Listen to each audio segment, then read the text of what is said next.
गुरुर्ब्रह्मा गुरुर्विष्णू गुरुर्देवो महेश्वरः गुरु साक्षात् परब्रह्म तस्मै श्री गुरवे नमः। वंशी विभूषितकरान्नवनीरदाभात् पीताम्बरादरुणबिम्बफलाधरोष्टात् पूर्णेन्दुसुन्दरमुखादरविन्दनेत्रात् कृष्णात् परं किमपि तत्त्वमहं न जाने। अगा विश्वैकधामा तुझा प्रसादू चंद्रमा करू मज पौर्णिमा स्फूर्तीची दे।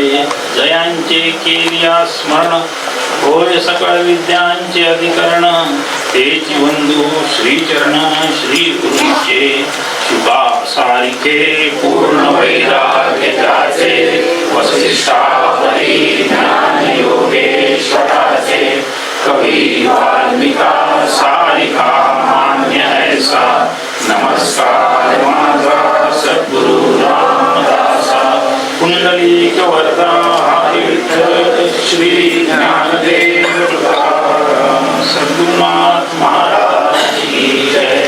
जय जय रघुवीर समर्थ।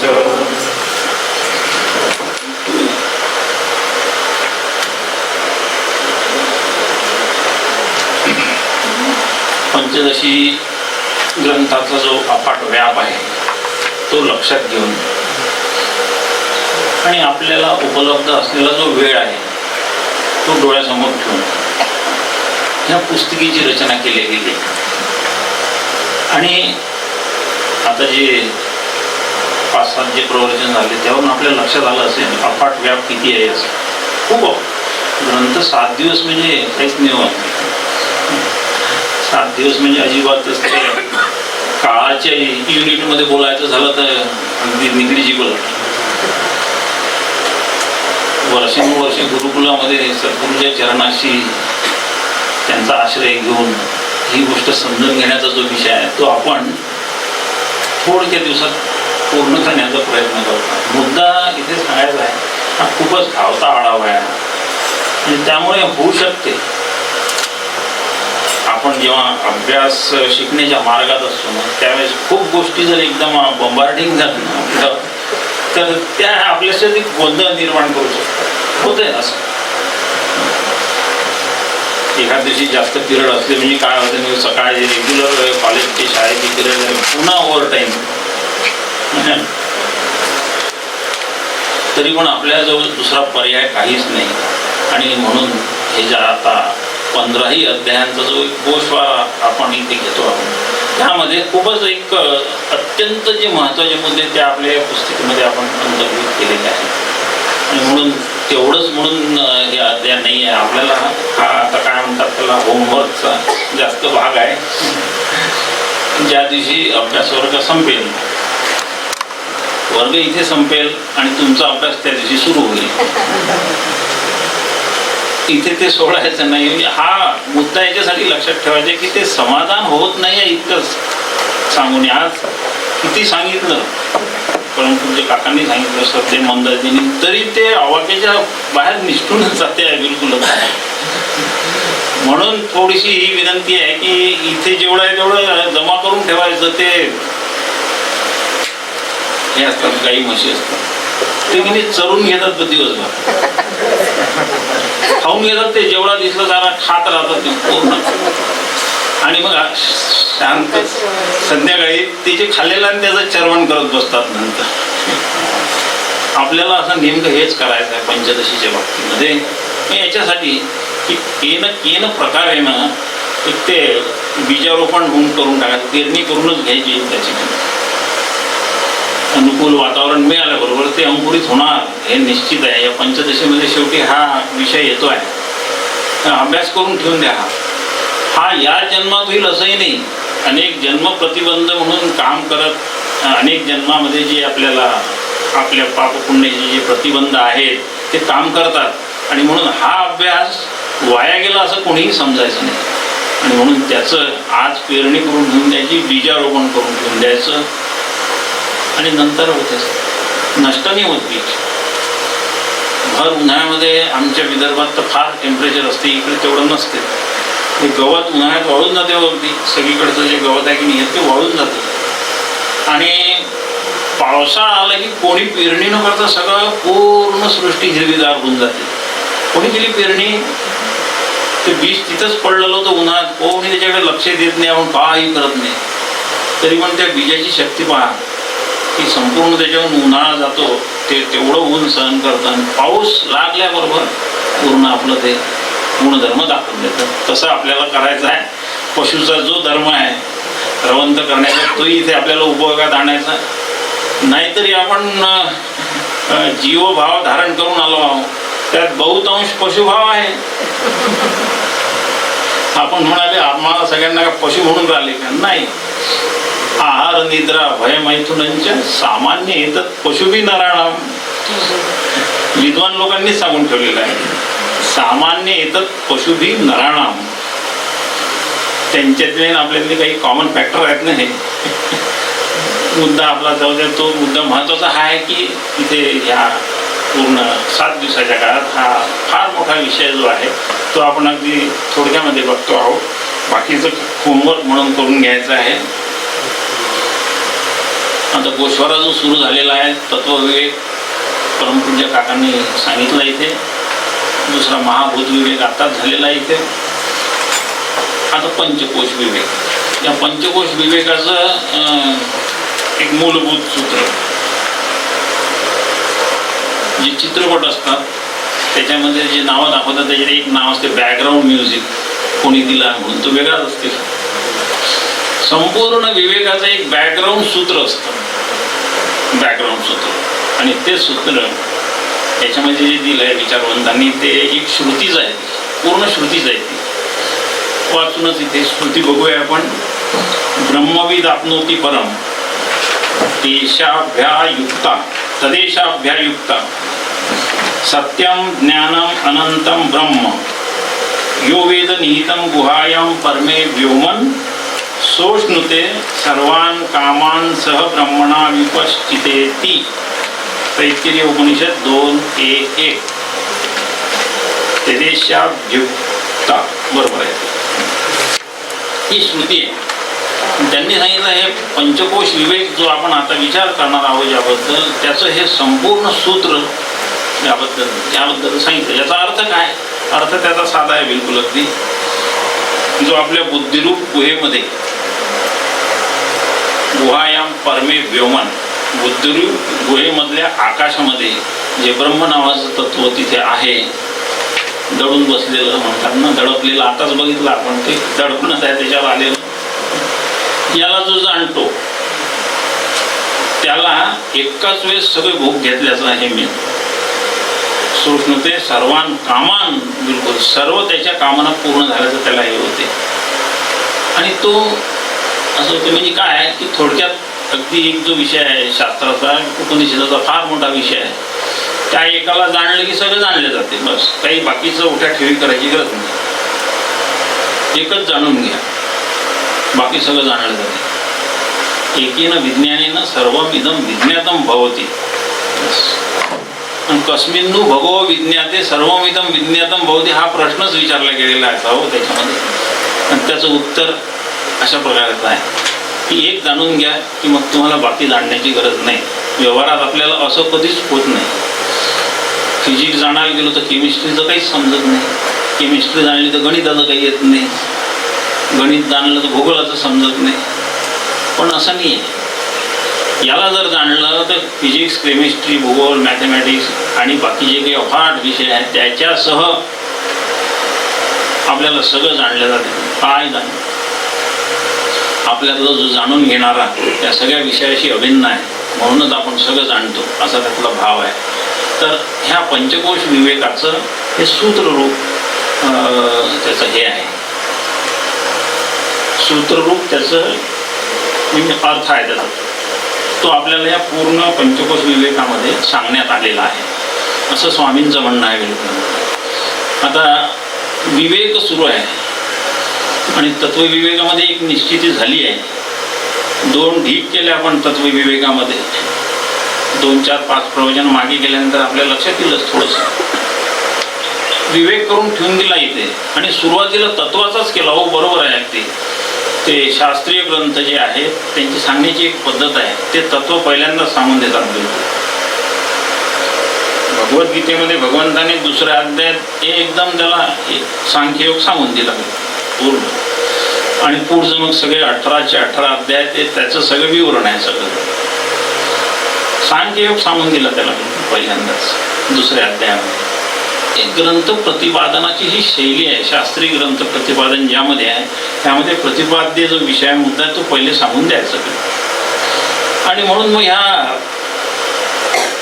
हा जो जीव विश्वामध्ये आलेला आहे आणि हा आपल्या सामर्थ्याने इथलं या जगाचं काय, हे जग काय आहे याचं इंटरप्रिटेशन करू शकत नाही. या जगामध्ये हे कसं चालू आहे इतकं मोठं पूर्ण, कोणी याचा नियंत्रण तर काहीच दिसत नाही. हो काहीच दिसत नाही. म्हणजे सगळं व्यवस्थित सुरू आहे. अगदी सूर्योदय बरोबर त्याच वेळेला होणार, सूर्यास्त त्या वेळेला होणार, सगळं अगदी कसं असं वाटतं कोणीतरी याच्या मागे एखादा असं बंदूक घेऊन उभा आहे. एक सांगितल्याप्रमाणे आपल्या पंचांगात लिहिल्याप्रमाणे 1-2 मिनिटही सूर्योदय उशिरा झाला असं कधी नोंद नाही आहे. भीषास्मात पावतो आता, त्याच्याच भयाने हे सगळं सुरू आहे. आणि हे असं चाललेलं असताना जीवाला आपल्या सामर्थ्याने हे कळणार नाही. म्हणून स्वामींनी आपल्यासाठी खूप ही सोय करून ठेवली की तुम्हाला कळून घ्यायचं नेमकं आहे. आम्ही तुम्हाला सांगतो पसारा खूप मोठा आहे. ह्याच्या भानगडीत न पडता पसाऱ्याचं वर्गीकरण केलं आणि एक वेगळा ढीग केला आणि इकडे दुसरा ढीग केला. दुसऱ्या ढिगामध्ये एकच वस्तू आहे. आताच झालेला आहे मागच्या प्रवचनामध्ये. ढीग कशाला म्हणतात त्याला, तर ढीग म्हणजे खूप वस्तू असलेलं, पण दुसऱ्या वर्गावारीत फक्त एकच गोष्ट आहे. त्याला आत्मा किंवा ब्रह्मवस्तू म्हणतो ते. आणि त्याच्या व्यतिरिक्त जेवढ्या आहे तेवढे सगळं इकडे गेलं. ओळखीच्या भाषेत जर बोलायचं झालं तर आत्ता अलीकडे जो वर्ग झाला ना, कुठे हरिद्वारला झाला की ऋषिकेशला झाला आणि किंवा दिल्लीला झाला, त्याची अनात्मश्री आहे ना, त्याची यादी तपासून पहा एकदा सगळी. तो दुसरा आहे. पण केवढा धिक्कार केला हो, काय ततक किम काय ते सगळं असलं तरी काही उपयोग नाही, काही उपयोग नाही. मग ते याला या इकडच्या बाजूमध्ये फक्त एकच वस्तू आहे आणि जाण्याला ती सांगून दिलेली आहे. तत्वविवेकामध्ये ही गोष्ट निश्चित झालेली आहे. आता ती जाणणे हे आपल्याला कळलं, जाणून घ्यायची ती. माझा जाणण्याचा विषय निश्चित झाला आहे. आता जसं आपण पहिल्या दिवशी बघितलं, जीवनाचं ध्येय माझं जसं नेहमी डोळ्यासमोर माझ्या असायलाच हवं. काही थोडं जरी त्याच्यापासून मी बाजूला झालो ना तर कठीण आहे. मी दुसऱ्या कुठेतरी गुंतून पडू शकतो. ध्येय अंतःकरणातली माझी जी तळमळ जाणून घेण्याची आहे, थोडंसं आठवा पहिल्या दिवशी प्रस्तावनेमध्ये. तमात्मस्तम येनु पश्यन्ति धीरा तेषां सुखं शाश्वतं नेतरेषां किंवा ये एतत् विदुरमृतास्ते भवन्ति अथेतरे दुःखमेवा पियन्ति. हे माझं जीवनाचं ध्येय आहे. तद्ब्रह्म निष्कलम अहम नच भूतसंगा, हे ध्येय आहे माझ्या जीवनाचं. हे डोळ्यासमोरून गेलं नाही पाहिजे. तेच मला जाणून घ्यायचं आहे बिलकुल. आणि तोच एक वर्ग करून ठेवला फक्त बाकीचा हा. पण एवढ्यांनी भागलं का? नुसतं माहीत असून उपयोग आहे का? मला माहीत झालं की इकडचं चांगलं आहे आणि इकडचं वाईट आहे, एवढंच माहीत झालेलं आहे फक्त. तत्वविवेकामध्ये त्यांनी आपल्याला याचा निर्देश करून दिलेला आहे. आणि म्हणून निर्देश केल्यानंतर मग आता हे जर चांगलं झालं आहे तर याचा स्वीकार आणि हे आपल्याला त्रासदायक आहे याचा त्याग. आला ना, करणं झालं ना. हे जर आपल्याला हे ट्रबल शूटर्स आहे, हे कशाला मागवायचे जवळ आहे, म्हणून त्याला आपण हे करायचं. मग ह्या पुन्हा प्रश्न आला की इकडे तर खूप मोठी यादी आहे. म्हणजे यादीला पुन्हा अगदी काय शॉर्ट लिस्ट करतात ना वगैरे, काय ती म्हणते त्याप्रमाणे शॉर्ट लिस्टिंग केलं त्यांनी. आणि ते शॉर्ट लिस्टिंग केल्यानंतर त्याच्यामध्ये हे 3च उरले शिल्लक: महाभूत विवेक, पंचकोश विवेक, द्वैत विवेक. हे एवढे जे आहे, पण हे जाणून घ्यावे लागणार आहे. जाणून घ्यावे लागणार. प्रवासाला मी निघताना मी जर म्हटलं की मी या रस्त्याने येतो, माझी या रस्त्याने मी चाललो, या रस्त्याने गाडी घेऊन जातो आहे, माझा मित्र म्हणतो तिकडे जाऊ नको, खूप रस्ता बेकार आहे तो, तिथे खूप म्हणजे रस्ताच नाही आहे म्हटलं तरी चालेल, रस्ता म्हणायचाच कशाला, जाऊ नको त्या रस्त्याने. असा माझा एक आप्त जो कोणी मित्र आहे, जो माझ्या हिताची चिंता करतो, तो मला असं म्हणतो तिकडे जाऊ नको. आणि म्हणून तसं आपल्याला शास्त्राने शिकवलेलं आहे की तत्व एक तर जाणलं ना बाबांनो, ठीक आहे, मग आता या रस्त्याने हे तत्व प्राप्त करून घेण्यासाठी हे रस्ते तुम्हाला इकडे त्रासदायक आहेत, त्याचे प्रतिबंध आहे, याचं सगळं, आणि जे जे प्रतिबंध आहे ते तर जाणून घेणं भागच आहे. रस्त्याने जाताना गड्डा जर खूप खोल असेल तर त्याची माहिती, तिथे कोणी बोर्ड जर लावला नसेल तर आपला अपघातच व्हायचा. आणि म्हणून ते माहिती करणं आवश्यक आहे. तुम्हाला माझ्या तत्वापर्यंत पोचायला जे ज्या गोष्टी माहिती करणं आवश्यक आहे, ज्या आत्मस्वरूप नाही ते अनात्मच आहे, वादच नाही त्याच्यात. महाभूत झाली, पंचकोश झाला, द्वैत झाला, याचा विवेक करणं आवश्यक आहे. हो, मुद्दा हा आहे आपल्याला, घेतले का यामध्ये त्याचा विवेक आहे. ते जर त्याचा विवेक नाही केला ना तर अपघातच होण्याची शक्यता आहे आणि माझा प्रवास थांबून जाऊ शकतो. आणि म्हणून हा मला करणं आवश्यक आहे. अशा ज्या गोष्टी माझ्या ध्येयपूर्तीमध्ये प्रतिबंध निर्माण करू शकतात, मला तिथे पोचू देत नाही. आणि आपला जो वेळ कमी आहे, वर्ग 7च दिवसाचा आहे, आणि ह्याची तुलना जर केली तर आपलं आयुष्य किती कमी आहे बघा ना तुम्ही. जसा वर्ग 7 दिवसाचा ना, तसं हे 60, 70, 80, 100 जरी पकडलं, या अफाट या काळाच्या मापामध्ये कुठले आले 60-70 वर्ष, त्याच्यातले आपण काही सगळ्या वर्ष त्याचा अभ्यास करत राहतच नाही. गणित मांडायला बसलं फार अवघड वेळ लागेल त्याला, आता जाऊ दे, ते गणित नाही मांडलं. या अभ्यासाला आपल्या जीवनाचा 1 भाग तरी हिस्साला येतो की नाही, ज्याने त्यांनी गणित मांडून आपलं समाधान करून घ्यावं ते. आणि हे लक्षात ठेवून स्वामींनी आपल्यासाठी एवढं मोठं का अभ्यास करत नसतं. आम्ही तुम्हाला सांगतोय महाभूत विवेक करा. विवेक, महाभूत विवेक करण्यासाठी अगदी त्यांनी सुंदर रचना करून सांगितलं. म्हणून महाभूत विवेक केल्याने पुरेसं आहे का नाही, म्हणून त्यांच्या लक्षात आलं की महाभूत विवेक म्हणजे हे पंचमहाभूत, ही सृष्टी, हे सगळं त्याचं कार्य, हे जेवढं त्रासदायक आहे ना तेवढं हे आपलं हे तेवढं त्याचंच बनलेलं आहे. ते बाहेर जो त्रास आहे तोच त्रास आतमध्ये मला आहे. जशी ब्रह्मवस्तू सगळीकडे व्यापून आहे तसं. आणि आता या श्रुतीमध्ये जसं सांगितलं, ते जे माझ्या बुद्धिरूपी गुहेमध्ये दडून बसलेलं ब्रह्म जे आहे ते मला जाणून घ्यायचं आहे. आता ब्रह्म सर्वव्यापी आहे, जे बाहेर आहे तसं माझ्या आतमध्ये सुद्धा आहे. आणि म्हणून मला बाहेरचा जसा विवेक करायचा तसा आतमध्येही विवेक करणं भाग आहे. आणि ते आतमधला जो विवेक आहे त्याला पंचकोश विवेक असं म्हणतात. पंचकोश विवेक आहे.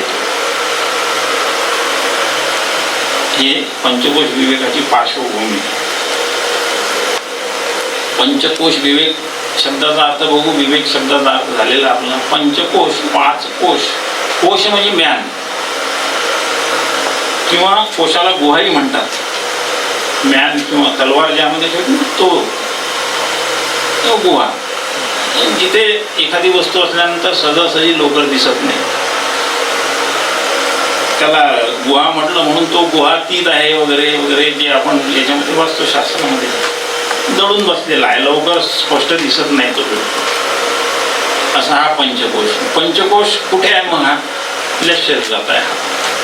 बाहेर हे सगळं महाभूत आहे. या महाभूताचं अगदी सूक्ष्म प्रतिबिंब या पिंडामध्ये आहे. जे पिंडी तेच ब्रह्मांडी, म्हणून बाहेरचं ते प्रतिबिंब. तसंच तसं नाही ते महाभूत आले आपल्यामध्ये.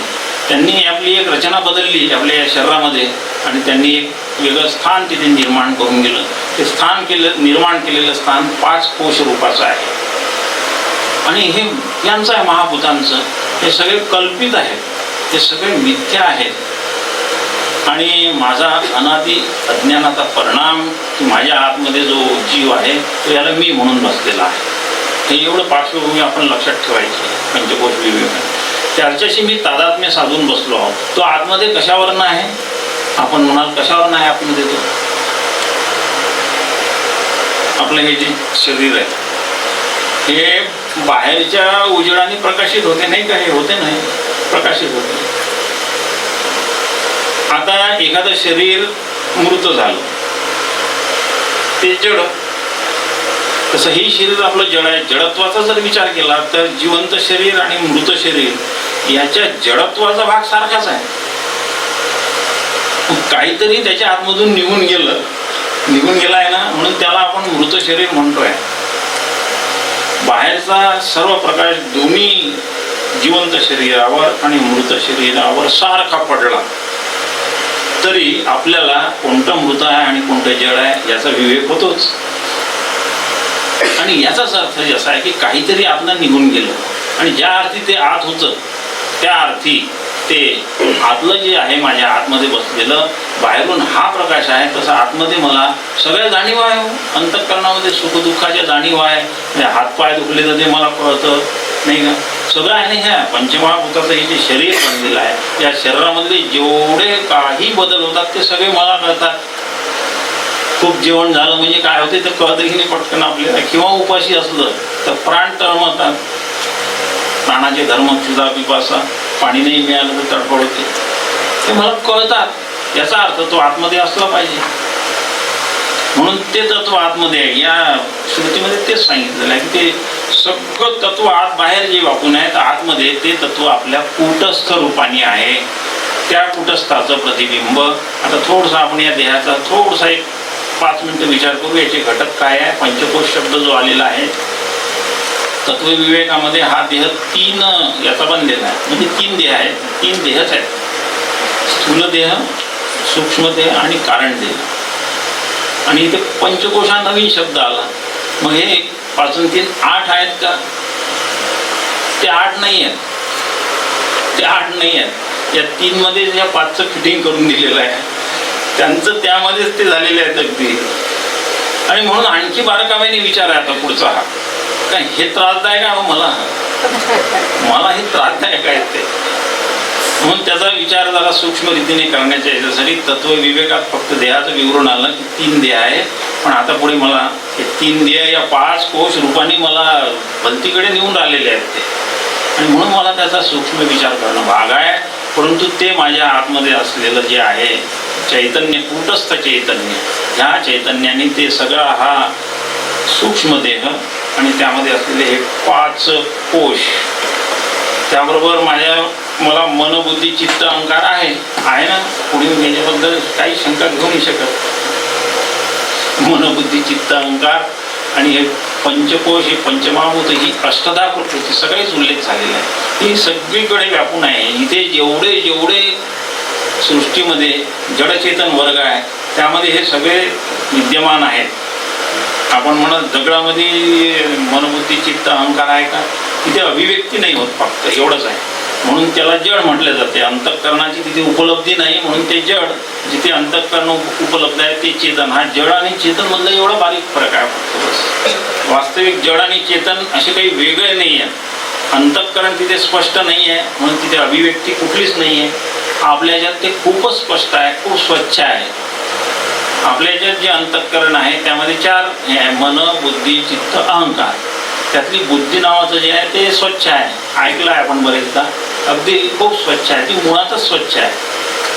बुद्धी ही मुळातच स्वच्छ आहे. आणि म्हणून ती त्या कुटस्थाच्या याच्यात आल्याबरोबर तिने त्या कुटस्थाला पकडलं प्रतिबिंब रूपाने. तिच्यात जे पडलेलं प्रतिबिंब आहे तो जीव म्हणाले. कुटस्थ बुद्धी आणि कुटस्थाच्या बुद्धीमध्ये आलेलं प्रतिबिंब तत्संगो जीव उच्चते.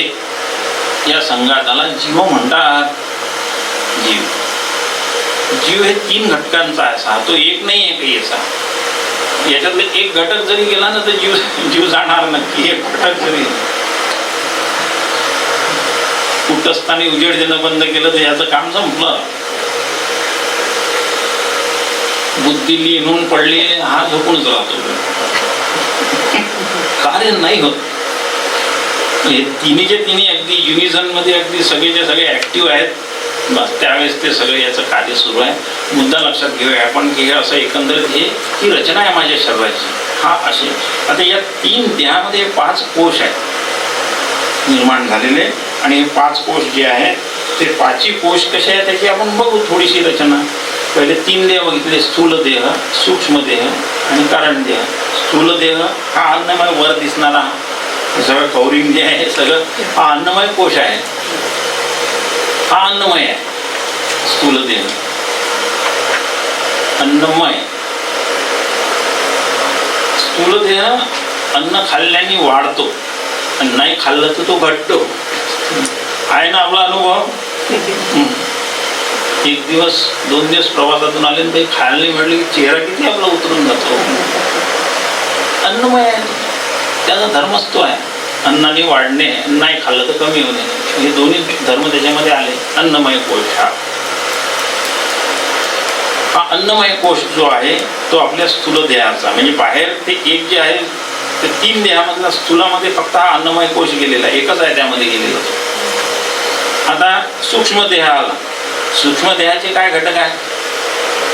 पंच ज्ञानेंद्रिय, पंच कर्मेंद्रिय, पंच प्राण, मन, बुद्धी. चित्त अहंकार मानले तर आणखी 2 मानले तर 19 नाही तर 17. हे 17 घटक जे मिळून जे झालेला आहे ना तो आपला सूक्ष्म देह झालेला आहे. आणि या सूक्ष्म देहामध्ये 3 कोश आहेत निर्माण. हा अन्नमय कोश, अन्नमय म्हणजे अन्नानेच वाढतो आणि अन्नानेच कमी होतो म्हणून तो अन्नमय. दुसरा या सूक्ष्म देहामधला कोश जो आहे तो प्राणमय आहे. प्राणमय कोश काय घटक आहेत त्याचे? आपल्या शरीरामध्ये जो प्राण आहे, 5 प्राण आहे, 5 उपप्राणही आहेत, पण 5च मुख्य धरूया आपण. तर हे पंचप्राण जे आहे हे अधिक माझे कर्मेंद्रिय यांची युती झाली, युती सरकार झालं की तो आपला एक मनोमय कोश तयार होतो. मन चुकलं, प्राण आणि हे सर्व कर्मेंद्रिय हे जे आहे यांच्या सगळ्या घटकाला हा जो होतो हा प्राणमय कोश तयार झाला. हा त्या अन्नमय कोशाचा आतला घटक. एकमेकाच्या आत आहेत थोडेसे असे सूक्ष्म असल्यामुळे त्या हातात गेले. हा जड आहे, स्थूल आहे, हा सगळ्यात बाहेर आहे. याच्यापेक्षा हे दोन्ही सूक्ष्म आहे.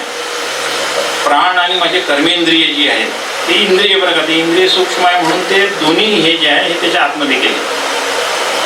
हा प्राणमय कोश. तिसरा मनोमय कोश झाला. मन अधिक पंच ज्ञानेंद्रिय हे आणखी सूक्ष्म आहे. ज्ञानेंद्रिय आपल्याला दिसत नाही, म्हणजे हे ज्ञानेंद्रिय नाही, हे राहण्याचे गोलक आहेत बरं का. हे डोळे वगैरे हे झाला माहीत असेल, त्याचं विवेचन आता बघून आपण. मुद्दा एवढं लक्षात ठेवायचं, हे त्यांचे राहण्याचे ठिकाण आहे फक्त, बस त्यांचे घर आहेत. हे डोळा जो दिसतो हे चक्षुर इंद्रिय इथे राहतं म्हणून काही जणांना डोळे असूनही दिसत नाही, कारण त्यांचं इंद्रिय काम नाही करत, डोळे असून दिसत नाही. आणि काही जणांचं हे जर बिघडलं वरचं पण ते इंद्रिय चांगलं आहे तर मग दृष्टी सुद्धा येऊ शकते. दोन्ही व्यवहारात आपल्याला माहीत आहे. मुद्दा लक्षात ठेवा की मन अधिक पंच ज्ञानेंद्रिय हा मनोमय कोश तो सूक्ष्म म्हणून आतमध्ये आणखी गेला. त्याच्या आतमध्ये बुद्धी ती आणखी अधिकाधिक स्वच्छ आणि शुद्ध आहे, सूक्ष्म आहे. त्याला हे ज्ञानेंद्रिय ज्यावेळेस मिळतात तेव्हा तो जो कोश होतो तो विज्ञानमय कोश, त्याला विज्ञानमय म्हणतात. हा एक विज्ञानमय कोश तयार झाला. त्याच्यात म्हणजे हे सूक्ष्म देहाच्या आता 3 झाली. इथे सूक्ष्म देहामध्ये हे 3 देह आपल्या 3 कोश त्याच्यामध्ये हे झाले. स्थूलामध्ये फक्त एकच कोश स्थूल देहामध्ये, अन्नमय कोश तिथे झाला. आणि हे जे प्राणमय, मनोमय आणि विज्ञानमय हे सगळे सूक्ष्म देहामध्ये. शेवटचा आनंदमय कोश, त्याचा घटक एकच आहे फक्त अज्ञान, ते अज्ञानासहितच राहतो. आणि ते अज्ञानमय कोश अज्ञानासहित तो राहतो, तिथे आनंद प्रकट असतो आणि म्हणून त्याला आनंदमय कोश म्हणतात. म्हणजे हे 5 कोश तो कारण देहात गेला. कारण देह तिसरा, हे 3 देह झाले आणि हे 5 असे कोश झाले. अशा रीतीने हे सगळे 3 देह आणि 5 कोश या मिळून हे आपले सगळे रोजचे व्यवहार चालू असतात. त्याच्या मागे जो कुटस्थ आहे तो मात्र आपला एक असा, हे सगळे इथे आपले सगळे प्रवचन वगैरे सुरू आहे, हे लाईट आहेत की नाही, हे लाईट याला प्रकाशित करून राहिले. तो कुटस्थ आपलं जे तेज आहे त्या कुटस्थाचं जे बुद्धीने हे केलं आणि म्हणून त्याचा आपल्या सगळ्या शरीरभर प्रकाश पसरलेला आहे कुटस्थाचा आणि ते चिदाभासाचा. हे दोघांचाही प्रकाश आपल्या शरीरावर येऊन जातो, प्रकाशित होतात. ते कुटस्थ शुद्ध म्हणजे आत्मरूप आहे, सच्चित आनंद रूप आहे. आणि त्याच्यामध्ये ज्ञानशक्ती आहे, प्रकाशित करण्याची शक्ती आहे. तो आपल्या अज्ञानाला प्रकाशित करू. मजा आहे खरं म्हणजे, खूपच मजा आहे. म्हणून मी रात्री झोपलो असताना मला कळतं की मी छान झोपलो आणि मला सकाळी म्हणजे आनंद म्हणजे सुखाने झोपलो, ही जी माझी अभिव्यक्ती जी आहे ना, ते त्याने प्रकाशित केलेली असते ती, तेव्हा कळते ती, नाही तर कळली नसती ती कोणाला अजून. तो जो आहे बघा, त्याची मजा बघू आपण. कुटस्थाची किंवा आत्म्याचं वैभव आहे, आत्म्याचं ऐश्वर्यच आहे, ऐश्वर्य योगच आहे खरं म्हणजे त्याचं. या आत्म्याचा माझ्या अंतर्गत असलेल्या अज्ञानाशी वैरच नाही, अजिबात काहीच नाही. सूर्याचं अंधाराशी वैर आहे. सूर्य जो आहे तो अंधाराशी वैर आहे, कारण अंधार समोर आल्याबरोबर तो त्याला नष्ट करून टाकतो, नाही का. सूर्याचा उजेड जिथे पडतो तिथे अंधार नष्ट करतो. तसा माझा आत्मा माझ्या देहांतर्गत असलेलं जे अनादि अज्ञान आहे, अविद्या ज्याला म्हणतो आपण, कारण देहात जी विद्यमान असते, ज्याला जीवही म्हटलेला आहे पुढे, आणि त्या अविद्येला, त्या अज्ञानाला हा नष्ट न करता प्रकाशित करतो. आहे ना वैभव. एक हे बघू आपण, आपल्या रोजच्या अनुभवातले येते. एक खोली आहे आणि तिथे एखाद दिवशी लाईट गेली म्हणजे सगळा अंधार आहे समजून. त्या अंधारात आपण गेलो, अंधार पडल्याबरोबर तिथे मला काहीही दिसत नाही. खोलीमध्ये खूप वस्तू असतात, दिसतात त्या, काही नाही, अंधाराने एक काही दिसत नाही. आणि मला लाईट गेल्यानंतर आपला अनुभव आहे, तो टॉर्च कुठे ही पायाला शोधायला अवघड जाते, काही दिसत नाही. आणि मी काय म्हणतो, पहा इथे इतका अंधार आहे की मला काहीही दिसत नाही. पण माझ्यातला जो मी आहे, माझ्यातला जो मी आहे, हा सगळ्या अंधाराने जो आहे, हा सगळा अंधार आहे बरं का. हे तर कळलं आहे ना मला. बारीक मुद्दा आहे, थोडासा लक्षात घ्या, लक्षात घेऊया आपण सर्व. तिथे अंधार आहे, तिथे अंधार आहे याचा अर्थ माझ्या आत्म्याने त्या अंधाराचं प्रकाशन केलेलं आहे, म्हणून मला अंधार आहे हे कळलं. म्हणून आत्मा अंधाराचं आणि माझ्या अंतर्गत असलेल्या अज्ञानाचं, आत्म्याचं वैरच नाही कोणाशी, कारण त्याच्या दृष्टीने काही विद्यमानच नाही आहे दुसरं. कशाला वैर करेल. वैर करण्यासाठी दोन गोष्टी पाहिजे कमीत कमी, एक वैरी पाहिजे, वैर करणारा पाहिजे, दोन्ही नाहीच आहे त्याच्यासाठी विद्यमान. अंधाराचं तो सुद्धा प्रकाशन करतो. म्हणून मी अंधारात मला माझ्या अस्तित्वाची जाणीव विरून गेली असं कधी अनुभव येत नाही. म्हणून मला जर जाणायचं असेल ना, या बाहेरच्या उजेडाची काही गरज नाही, अगदी अजिबात काही गरज नाही. माझ्यातलं मी पण जे आहे माझं ते सतत प्रकाशितच आहे. इतकंच काय, ते सुषुप्तीमध्ये सुद्धा तसंच प्रकाशित आहे. बारीक विचार करूया, आपला विषय आला म्हणून. जागृतीमध्ये हे सगळं कळते, सूर्याने हे सगळं आपल्याला प्रकाशित केलेलं आहे वगैरे वगैरे, हे आपल्याला दिसते, कळते. स्वप्नामध्ये मला जे सुख दुःख हे येतात ते कोण प्रकाशित करते? आत्म्याकडूनच. दुसरं तर प्रकाशित करणार नाहीच आहे कुठलं तत्व, नाही नाहीच आहे कुठलं तत्व दुसऱ्याने प्रकाशित करण्याचं. झोप लागली, 3 अवस्था बरं का, जागृती, स्वप्न, सुषुप्ती. स्वप्न चालू असतात, काही वेळानं बंद पडतात, आणि झोपल्यानंतर ती एवढी मजा येते की सगळे माझे ज्ञानेंद्रिय, कर्मेंद्रिय निचेष्ट होऊन पडलेले असतात. मनबुद्धी सुद्धा लय होऊन गेलेला असतो, आपापल्या कारणात ते गेलेले असतात आणि तिथे लय जातात. मला दुसऱ्या दिवशी उठल्यानंतर जर कोणी विचारलं तर मी ते आपण नेहमी विचारतो, का कशी चांगली झोप लागली की नाही, तुमची झोप व्यवस्थित झाली की नाही. आपण म्हणतो नाही, छान झोप लागली, म्हणून मी अगदी सुखाने झोपलो. पण तिथे 2 अनुभूती आहे. मला चांगली झोप लागली हा अनुभव आहे तिथे, पण मला काही कळलं नाही असाही अनुभव आहे ना. काहीच कळत नव्हतं, पण मला छान झोप लागली. मग छान झोप लागली हे कोणाला कळलं? हे कोणाला कळलं? तिथे कोण आहे तिथे विद्यमान? कळल्याशिवाय थोडीच काही होणार आहे. काही तो कळणारा सूक्ष्म ज्ञानतंतू सतत विद्यमान आहे. मी जरी सुषुप्ती अवस्थेमध्ये गेलो तरी माझा आत्मा झोपलेला नाही आहे, त्याने ते प्रकाशित करून टाकलेली आहे. आणि तिथला एक ज्ञानतंतू हा कारण देहामध्ये हा जीव झोपला आहे आणि याला सुख होते आहे याची नोंद घेतो आहे. सूक्ष्म ज्ञानतंतू असलाच पाहिजे, पाहणं तर्क करून. नाही तर दुसऱ्या दिवशी मला कोण स्मृती, ही स्मृतिरूप ज्ञान आहे. दुसऱ्या दिवशी उठून मी जे म्हणतो ना, छान झोपलो होतो पण मला काही कळलं नाही, मला काही कळलं नाही, हे अज्ञान आहे. मी छान झोपलो होतो, नाही का, छान झोपलो होतो, हा आनंदाचं हे प्रदर्शन, सुखाचं प्रदर्शन आहे.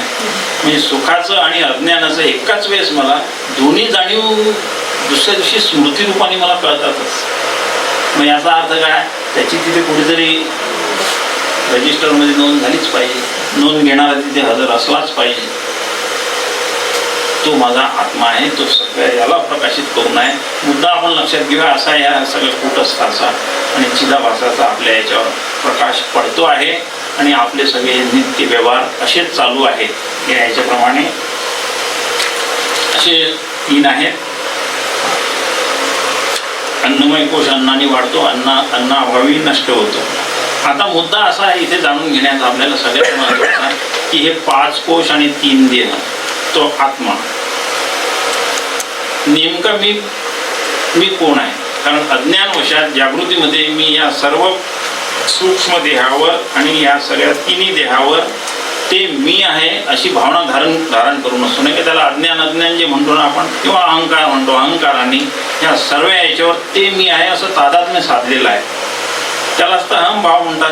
तो जीवभावच आहे, तो जीवभावच आहे. त्या जीवामध्ये जो अहंकार आहे त्या अहंकाराने या माझ्या सगळ्या देहाशी तादात्म्य साधलं आणि मला ते सगळे सूक्ष्म देह स्थूल देह माझे वाटतात. म्हणून ते मी आहे अशी भावना तयार होते.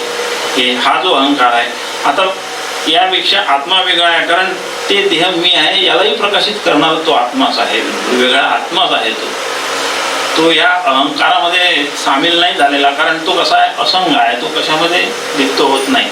म्हणून त्यांनी या सगळे सूक्ष्म देह स्थूल देह आणि हा जो अहंकार आहे, इतकंच कशाला, मनबुद्धी चित्त अहंकार. अहंकार हा एकटा राहतच नाही, ते वृत्ती आहे. ती कशाची आहे, मन बुद्धी चित्त अहंकार या 4 वृत्ती आहे. एकाच अंतःकरणाच्या त्या 4 वृत्ती आहेत. म्हणून अहंकार तिथे म्हटल्याबरोबर तिथे सगळं झालं. म्हणून हे माझे मनबुद्धी सुद्धा प्रकाशित झालेले आहे त्या आत्म्याकडून. आता इथे आपल्याला ह्या कोशामध्ये विवेक करायचा आहे. तो काय विवेक आहे नेमका, तो विवेक हा आहे पंचकोशाचा की यातलं मी काहीच नाही, मी फक्त कूटस्थ रूप आत्मा आहे. तर ब्रह्म निष्कलम अहम. भूतसंघ आहे पंचमहाभूताचं सूक्ष्म देह स्थूल देह कारण देह हा भूतसंघ आहे. सगळा पंचमहाभूताचीच निर्मिती आहे. सर्व पंचप्राण, पंच ज्ञानेंद्रिये, पंचकर्मेंद्रिये, मन बुद्धी चित्त अहंकार. आताच आपण बघितले सगळे पंचमहाभूताच्या सत्वांशापासून झालेले आहे. हे मी नाही, हा विवेक करायचा आहे मला. पंचकोश विवेक शिकण्यामध्ये अगदी स्पष्ट आहे. स्वामींनी हेच आपल्याकडून म्हणजे त्यांना अपेक्षित आहे, हे जाणून घ्यायचं आहे मला. ही जी पहिली श्रुती म्हटली त्या श्रुतीमध्ये हाच भाव आहे. हे जे ब्रह्म जे आहे, हे ब्रह्म जे बाहेर विद्यमान आहे तेच माझ्या आतमध्ये हे कूटस्थ रूपाने विद्यमान आहे. या ब्रह्माचा या सर्व जडवर्गापासून विवेक करायचा. हे मी नाही हे ठरवायचं. मी चिदानंद रूप शिवोहम शिवोहम आत्मरूप आहे हे ठरवायचं. याला पंचकोश विवेक करणे असं म्हणतात. हा पंचकोश विवेक आहे. विवेकाने मला ठरवायचं आहे, निवड करायची आहे. मी काहीच नाही. तर ब्रह्म निष्कलम अहम नच भूतसंघ.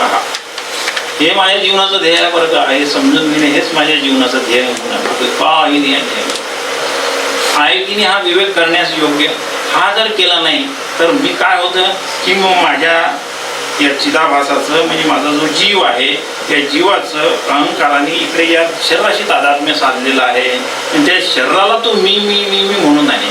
म्हणून मला माझं मन, माझं बुद्धी नाही का, माझं चित्त, माझे हात, माझे पाय, माझे डोळे, माझे माझे माझे सगळंच होऊन पडलं.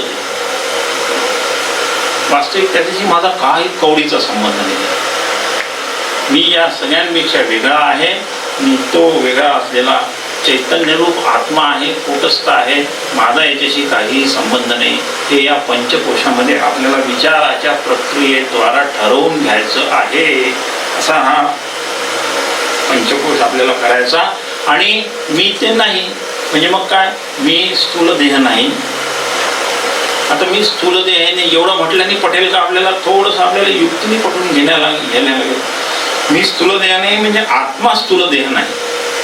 टप्पा लक्षात घ्यायचा. आत्मा स्थूल देह नाही. कशावरून नाही, आत्मा अन्न खाल्लं की वाढतो, नाही खाल्लं तर तो घटतो. तर असं हे कमी जास्त हे जे धर्म आहे ते आत्मेचे धर्म असू शकतात का? असू नाही शकत. आत्म्यामध्ये काही कमी जास्त होत नाही, त्याच्यामध्ये कमी जास्त नाही, नंतर तरतम भाव नाही, असा कुठलाच त्याच्यामध्ये भाव नाही. तो आपल्या महिमेने सतत जसाचा तसाच आहे. कुठलेच त्याच्यामध्ये विकार होत नाही, बदल होत नाही. शरीरामध्ये अन्न खाल्लं म्हणजे ते वाढतं, नाही खाल्लं म्हणजे ते घटतं. असं वाढणे आणि ठेवणे, क्षयाती दोष म्हणतात त्याला. अतिशय अन्न खाल्लं तर वाढले, नाही तर क्षय होणे, हा दोषच नाही आहे त्याच्यामध्ये. म्हणून मी आत्मा स्थूल देह नाही. पुढे चला, सूक्ष्मदेह तरी आहे का महात्मा? सूक्ष्मदेह, सूक्ष्मदेहाचे घटक एवढे पंचज्ञानेंद्रिय. थोडक्यात बघू आपण. हे पंचज्ञानेंद्रिय झोपेमध्ये लीन होऊन पडतात हो, काही ते पदार्थ चालत नाही. ज्या आपल्या ज्या गोष्टीला मी जागृतीमध्ये खूप भीतो, खूप घाबरतो वागायला, परवा बघितला म्हणतो माझ्या उशाशी येऊन उभा राहा झोपेमध्ये, काय रिॲक्शन नसते. का? त्याची दखल घेणारे जे माझी इंद्रिय आहेत ते लीन होऊन पडलेले, माहीतच नाही. तो फार एक मार्मिक वचन आहे, निद्रिताचे उशी सापका उर्वशी.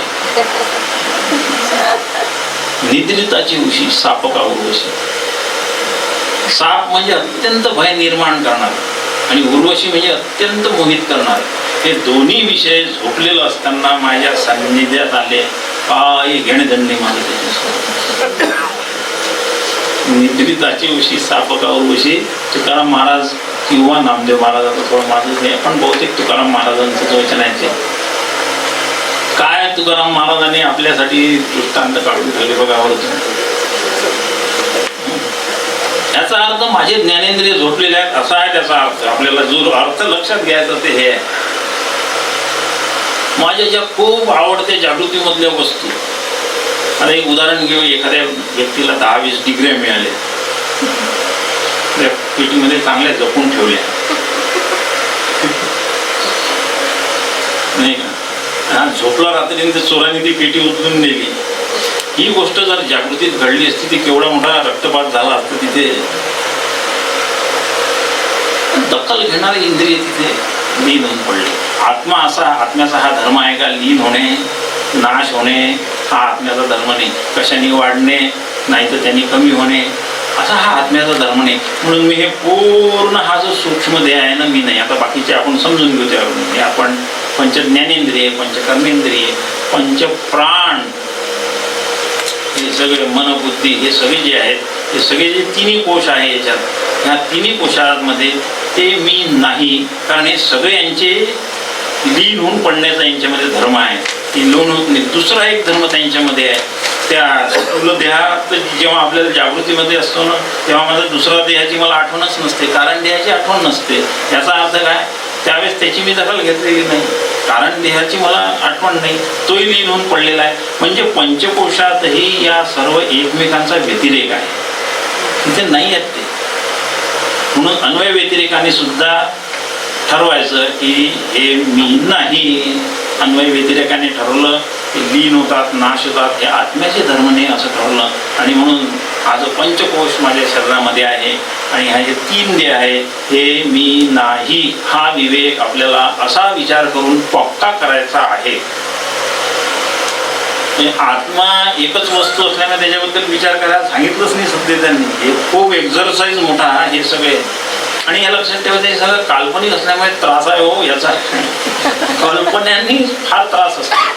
प्रत्यक्ष वस्तू कधी कधी त्रास नाही देत आपल्याला. काल्पनिक जर असली नाही कधी फारच त्रास देत. रस्त्याने रात्री एकटं चाललो असतो आपण, चालू असताना तिकडून कोणीतरी समोरून येताना दिसलाय का, हा चोर आहे नक्की, मला लुटून गेले, झालं त्रासाला सुरुवात. कल्पनाच आहे ती फक्त, बरं का. येऊ द्या थोडंसं त्याला आणखी जाऊ, कारण ते ओळखत नाही आपण दूर असल्यामुळे. आणि आपण खूप सावधगिरी, पाकिट वगैरे कुठे आहे सगळं आपण अशी सावधगिरीच्या कृती करतो रात्री. थोडंसं जवळ आल्यानंतर माझ्या लक्षात येते हा माझा परम मित्र आहे, तो आज मारली त्याला. अरे कसं काय, ते त्रास होता. त्यावेळेस काय होतं, ती एक कल्पना मी निर्माण केली की हा माझा प्रतिकूल विषय आहे. त्रास झाला मला त्याच्यामुळे प्रतिकूल आणि प्रत्यक्षात आला तेव्हा तो दुसराच निघाला. मी कल्पनेने जी निर्मिती केली ती खूप त्रासदायक झाली आणि प्रत्यक्षात जी आहे ती नाही मला त्याचा त्रास झाला. आणि हे सगळं विश्वच आता कल्पना निर्मिती आहे म्हणून हे सगळं त्रासदायक आहे. ते त्रास हा शेवटी अंतिम दुःखामध्ये परिणाम होतो त्याचा, म्हणून हे सगळं दुःखदायक आहे असे संत म्हणतात आपल्याला. ते सांगण्याचा त्यांचा उद्देश हाच आहे. ते दुःखदायक काय हे असं त्रासदायक आहे कल्पनेने निर्माण. तयाशी तयाच्या संकल्पी भूताभासू असे. हा भूताभास जोपर्यंत आहे, हे संकल्प जोपर्यंत जिवंत ठेवलेले आहेत आपण, तोपर्यंत हे आपल्याला असे बाधणार आहेत. सर्व नसलेलं भूत बाधतात तो आपल्याला ते उतरावं लागतं. आता सोडून द्या, आपल्याला दुसरा विचार करायचा आहे. हे सर्व कोशामध्ये जो आनंदमय कोश जो आहे त्यामध्ये झोपेमध्ये सर्व वृत्ती अंतर्मुख होऊन पडल्यामध्ये एक छान मुद्दा आहे हा जो आपल्याला लक्षात येतो. सगळ्या वृत्ती अंतर्मुख होऊन पडल्यानंतर त्या बुद्धीमध्ये त्या आत्म्याचं वृत्तीमध्ये प्रतिबिंब जे पडते तो आनंदमय कोश आहे. आणि पडलेलं जे प्रतिबिंब आहे ते 3 रूपाचं आहे. आपण काल बघितलं 3 रूप कशी आहेत ती प्रिय, मोद आणि आमोद असे जे आहे. आपण म्हणाल तिथं झोपेत पडलं, मग जागृतीत पुन्हा आता आंबे आणत नाही, दुसरा कुठलाही विषय घ्या, पण जागृतीमध्ये होते कसं आहे, जागृतीमध्ये कसं होते तर जागृतीमध्ये ती प्रक्रिया आपण बघितली. लक्षात घ्या थोडीशी. नेहमी प्रतिबिंब पडल्याने आनंद होणार आहे. म्हणून मला जी कुठली इच्छित वस्तू जी आहे ना ती प्राप्त झाली की मला ती प्रिय दिसली डोळ्याने की प्रिय वाटते. तेवढ्या पुरते वृत्तींची आपली काय म्हणतात त्याला एक शब्द वापरतो तो काही फारसा चांगला नाही, उछलकूद म्हणतात ना, ती कमी होते प्रिय वस्तू दिसल्याने. पिशवीत घेतली विकत आणखी थोडं कमी होते. घरी येऊन भोग घेतला आणखी खूपच होते. वृत्ती अंतर्मुख होते आणि अंतर्मुख झालेल्या वृत्तीमध्ये आता ते आनंदाचं प्रतिबिंब तिथे स्पष्ट मला जाणवायला लागतं. तो आनंद आंब्यातून किंवा दुसऱ्या ह्याच्यातून कुठून आला नसून ते माझी वृत्ती अंतर्मुख झाली म्हणून तो मला तिथे आलेला आहे. तो माझ्या स्वरूपाचा आनंद आहे. पण मला अज्ञान असल्यामुळे असं वाटते बाहेरच्या विषयांनी मला तो आनंद आणून दिलेला आहे. तशी प्रक्रिया तिथे अजिबात होत नाही. जिथे जिथे आनंद होईल ते फक्त माझ्या स्वरूपाचं आहे. यद्यत् सुखम भवेत् तत्तत् ब्रह्मैव प्रतिबिंबनात् असं जे हे आहे. आता ह्या कोशांचे कार्य आहेत पुन्हा सगळ्यांचे. हा मनोमय कोश आहे हा करण रूप आहे. तो काहीतरी करत राहतो, तो साधन म्हणून असतो तो करतो. मनोमय कोश. विज्ञानमय कोश कर्ता रूप आहे. तिथे कर्ता ठरलेला आहे बुद्धीमध्ये. तो अहम तिथे आहे ना, अहम भाव तिथे निर्माण होतो. आणि ह्या आनंदमय कोशामध्ये भोगता निर्माण होतो. तिथे भोग आहे सगळ्या आनंदाचा. विज्ञानमय कोशामध्ये कर्ता ठरतो.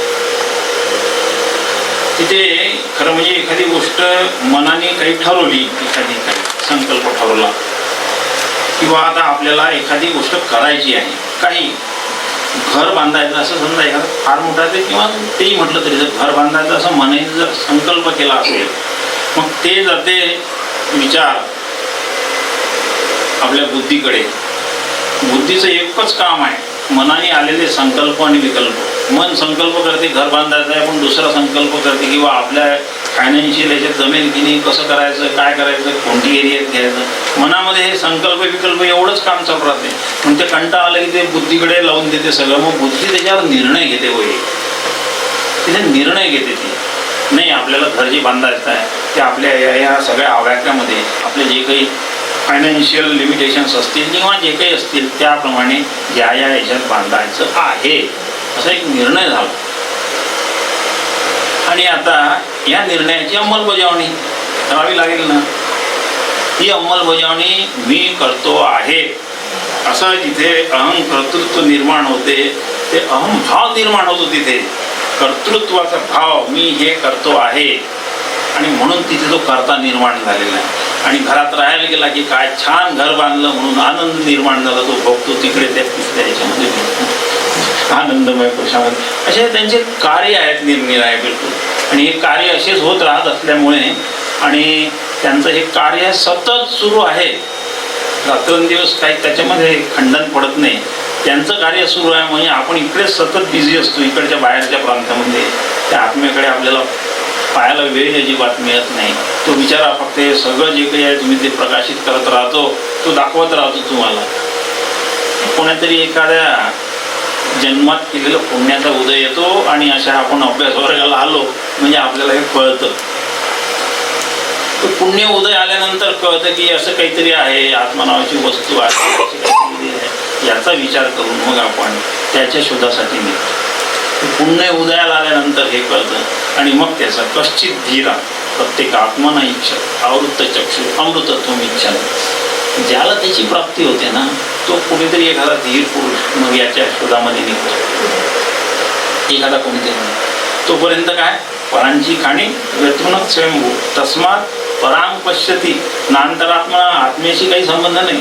परांग पश्यती बाहेरच पाहत राहतात, भोग घेत राहतात सतत, आतमध्ये दखलच घेत नाही. हा विवेक. हे विवेक असा करायचा की हे पंचकोशापैकी एकही देह मी नाही, 3 देहामधला पंचकोशामधला एकही कोश मी नाही, 3 देहामधला एकही देह मी नाही, मी मात्र याचा प्रकाशक आहे, आत्मा आहे असं हे या. कारण हे सगळं काय नष्ट होणारे आहे, संपणारे आहे, विनाशी आहेत, लय होऊन पडतात. हे आता आहे तर थोड्या वेळाने यांची प्रतीती नाही. हे एक असतो तर दुसरा त्यात नसतो, दुसरा असता तर तिसरा नसतो. हे सगळे त्यांच्यातले जे गुणधर्मांचा विचार करून हा निर्णय घ्यायचा की आत्मा असा असू शकत नाही, आत्मा असा नाही. असं ह्या पंचकोश विवेकाबद्दल आपण काही एवढं जरी जाणून घेतलं तरी विवेक करण्यासाठी आपल्याला पुरेसा आहे. तर थोडा वेळ आपला जो उपलब्ध आहे आपण त्या याच्यात आपला दुसरा आज विवेक आपल्याला करायचा आहे. 2-2 विवेक एकेका याच्यात करायचे. 2-2 विवेक एक दीड तासात करायचे. ते विवेकशीलच आहे आपण ह्यावरून आपली जी आपणच आपल्याला म्हणून घ्यायचं थोडस.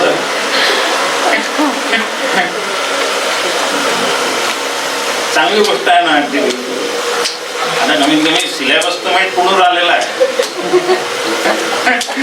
सिलेबस आपल्या समोर घेऊन आलेला आहे कमीत कमी. आणि मग आता आपण बघितलं तसं बाकीचं काम जे आपली पशुबुद्धी करेलच. पशुबुद्धी केव्हा तरी ते काम करेल नक्की, बिलकुल. असा या पंचकोशाचा विवेक करून तत् ब्रह्म निष्कलम अहंच भूतसंगा या अनुभूतीपर्यंत जायचं आहे. आता हे एवढा पंचकोश केल्यानंतरही पुरेसा नाही. याच्या पुढे जो विवेक आहे तो विषय आता इथे माझा नाही आहे सध्या, तो विषय येईल याच्यानंतर. महावाक्य विवेक आहे तो. त्या विषयामध्ये याचं स्पष्टीकरण केलं. इथे विवेक संपवले त्यांनी. महावाक्य याच्या पुढचा जो विवेक आहे तो श्रद्धेय मंदातही घेणार आहेत त्यांनी सांगितलं जातं. त्यांनी महाभूत विवेक झाला. आपला आता पंचकोश झालेला आहे. आपल्याला आता दीप प्रकरणामध्ये जायचं आहे. तो एक काकांनी अलॉटमेंट झालेला आहे कोर्सेस आणि लाईन ऑफ डिमार्केशन नाही, अतिक्रमण तिथे अजिबात चालत नाही. असं काही मुद्दा नाही आहे. विनोदाचा भाग बाजूला ठेवा. परमपूज्य काकांनी आज सकाळी तत्व विवेक आपल्याला सांगितला आणि दुसरा विवेक ते सांगतील महावाक्य विवेक आहे. हा सगळा विवेक करून सगळा परमोच्च त्याचा कळस जो आहे तो महावाक्य विवेकामध्ये येणार आहे आणि तो फार छान आपल्याला अगदी निश्चित कळणार आहे बिलकुल. म्हणून तो आता विवेक इथे संपवूया. आता विवेक इथे संपवला म्हणजे विवेक बंद करायचा असं नाही आहे. संपवला म्हणजे विवेचन संपलेलं आहे फक्त त्याचं. विवेक हा 24 तास जागृत करावाच लागतो. जसा सत्संग कधीच बंद नसतो करायचा, सत्संगाने विवेक नेहमी जागृत होतो. तुलसीदासाचं ते नेहमीच आपण ऐकलेलं आहे, बिनु सत्संग विवेक नाही होई. या विवेकासाठी ईश्वराची कृपा फार आवश्यक आहे. राम कृपा बिनु सुलभ न सोयी. हा विवेक अत्यंत आपल्या परमार्थाला अगदी पहिलीच पायरी ती आहे. म्हणून त्याला आत्मानात्म्य विवेक असं दिलेला आहे. त्या महावाक्य विवेकामध्ये ज्या आत्म्याचं आपल्याला दर्शन करून देणार आहे तो आत्मा असल्यामुळे आणि बाकीच्या ज्या गोष्टी आहेत ज्या गाळायच्या त्या 3 विवेकात सांगितल्या आणि निश्चितीची पहिल्या तत्व विवेकात करून दिली.